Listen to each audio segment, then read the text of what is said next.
going to be living at the farm full time, I'm excited about the prospect of being able to keep more animals than just a barn cat here. Having animals on the farm is an important part of my long-term vision for what we ultimately want to accomplish here. I really want the plants that we raise here to be able to exist in conjunction with the animals. And as far as a sustainable farm business goes, having revenue derived from both plants and animals is important, because I think actually to be successful you need that diversification. What up there, buddy? Because I'm a newbie farmer and because I'm just starting out, I want to be very careful about trying not to get too far in over my head. That means not having too many types of animals. So this year I plan to introduce just one type of animal to the farm. In today's video I'm going to explain why we selected this animal and why I'm so excited about it.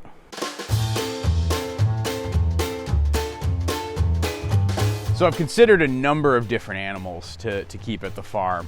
The most obvious, because we have so much open grass space here, is thinking about sheep or cattle. The sheep or cattle would graze out here and improve the pasture. Last year some friends of ours kept about 45 sheep and a couple of cows out here in the pasture, and it worked out pretty well. The downside was, though, there's no water system out here.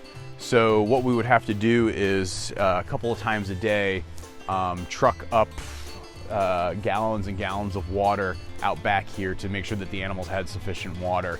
I dread to think about what that would be like trying to deal with in the winter when things are freezing over on a regular basis. So the long-term plan for me is to definitely have cows and sheep at some point, but I'm gonna hold off on that idea until we actually have the infrastructure available to support it. Then there was the idea of getting chickens, but I X'd that one off pretty quickly too, because when it comes down to it, there are so many chickens around here. You know, you can buy a dozen chicken eggs around here for like $3 a dozen. And so, you know, it's a wonderful thing that backyard poultry has become such a widespread hobby. It makes, though, trying to sell chicken eggs a bit challenging.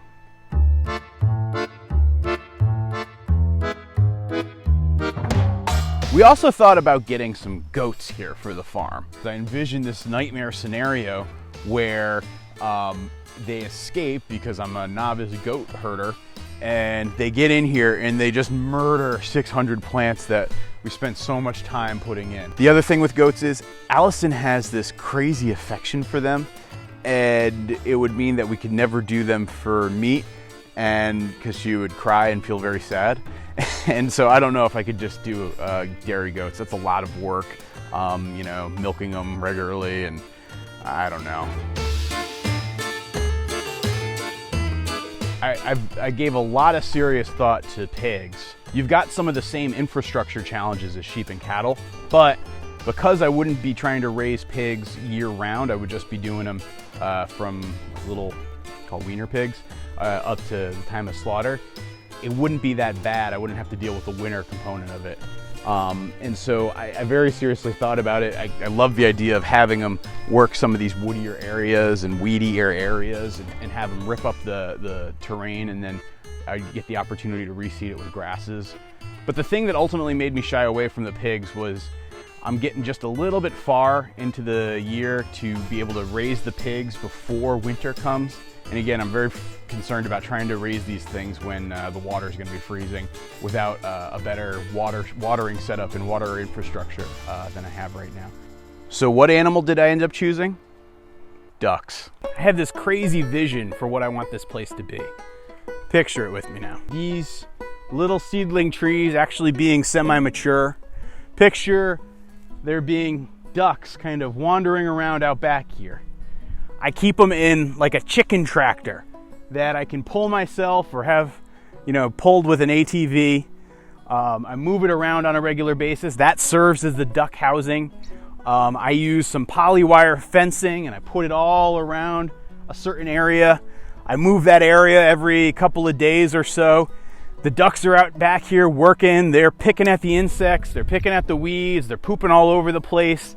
Becomes this nice symbiotic relationship between the shrubbery I got going on back here, and ultimately what happens with the ducks. And from the ducks, I'm also getting some eggs. So isn't that kind of a win-win? So that's the vision I have. So the duck plan is going to go into full force pretty quickly. I've got 40 Khaki Campbell ducklings arriving at the farm in a couple of weeks. This batch is going to be just the sort of the first test group. If this works out, I'm going to try to scale this idea up. I've got a lot of work to do, but I'll keep putting updates here on the YouTube channel. So be sure to subscribe, and I got to go start working on a brooder.